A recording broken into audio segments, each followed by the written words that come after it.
Hello there, people of the internet. So, I was talking with a buddy of mine, and my buddy had come across some stores of ammunition that he either didn't want or wasn't going to use, etc., etc.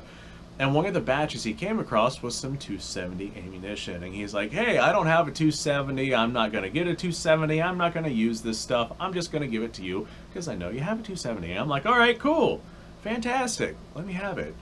So he gives me this 270 ammo, and I look at it, and I'm like, wait a second, that's not a 270?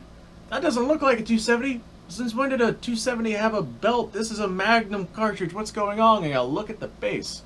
I see 270 Weatherby Magnum, and I'm like, oh, that explains it. Weatherby is just if you don't know who Weatherby is and what do, they make stupidly powerful commercial cartridges with these Magnum rounds, like damn near anti-material round levels. I've made videos about Weatherby cartridges on this channel before, and they are I can't use that word. They are stupidly impressive. So the 270 Weatherby Magnum here, I'm going to give you guys a recap on a Weatherby round real quick. See if I can find 300 Weatherby Magnum. So the 300 Weatherby Magnum, let me tell you about 30-06 real quick. 30-06 sends a 150 grain bullet at about 3,000 feet per second, which is wild. That's a fairly heavy bullet moving at some pretty impressive speeds. The 300 Weatherby Magnum sends that same 150 grain bullet at about 3,600 feet per second, which is insane. That's 600 feet per second faster. That's wild. Weatherby is no joke, because 30-06 is a powerful cartridge already. So the 270 Weatherby Magnum, it was designed in 1943, so that's during World War II. It was designed by Roy Weatherby during this particular time, and I would love to pick his brain on the things that he was doing around this time and the stuff that was coming out, because it was all stupidly powerful. So it takes a 277 diameter bullet, exactly the same diameter bullet as your 270 Winchester, which is what most people think of whenever they think of a 270 round. So it sends a 110 grain bullet at 3,500 feet per second. That's nuts! That's insane! That is, I would not want to get hit with something like that. 110 grain bullet at 3,500 feet per second. So if we increase the weight of that projectile to 150 grain, which is really heavy for a 27 caliber bullet, the 150 grain bullet moves at 3,100 feet per second, which is still wild. That's still faster than a 30-06. I'm betting that that nice, long, skinny bullet has some really good ballistic coefficients behind it as well.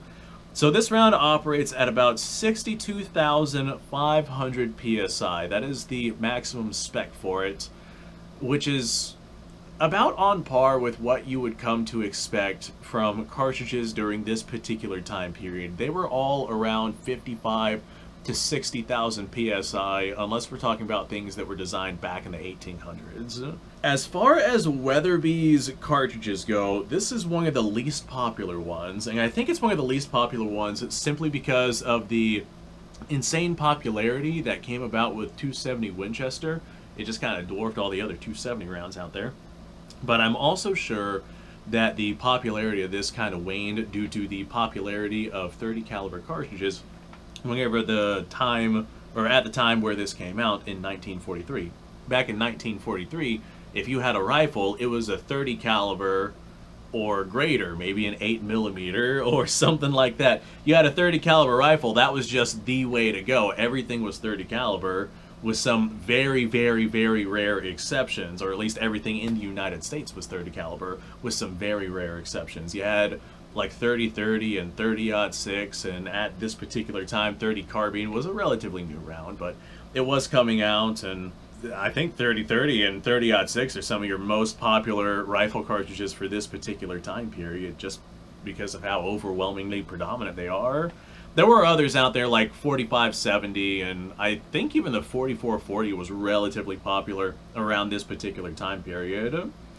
So I'm willing to bet that just because of the popularity of the 30 caliber cartridges, that's why this didn't do so well. Whereas something like the 300 Weatherby Magnum probably would have. What's the date that came out at?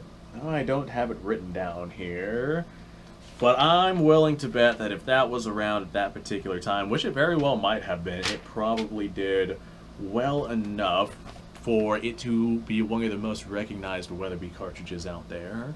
So there we go, a look at a pretty gosh darn obscure little cartridge that I got completely by accident, just due to some confusion.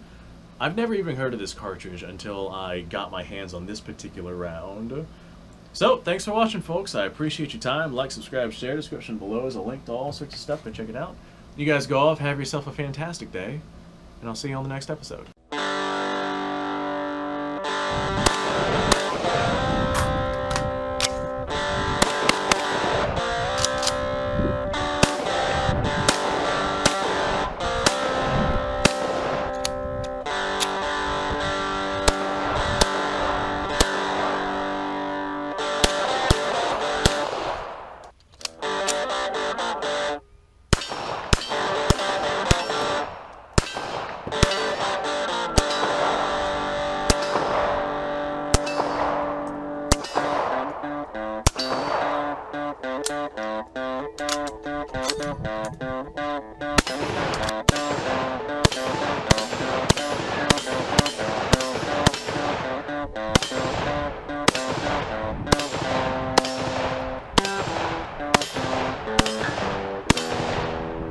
Been a little while since I've done this.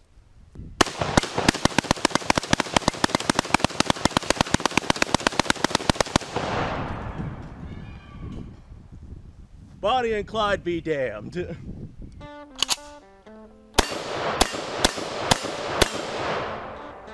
poor man's Garen.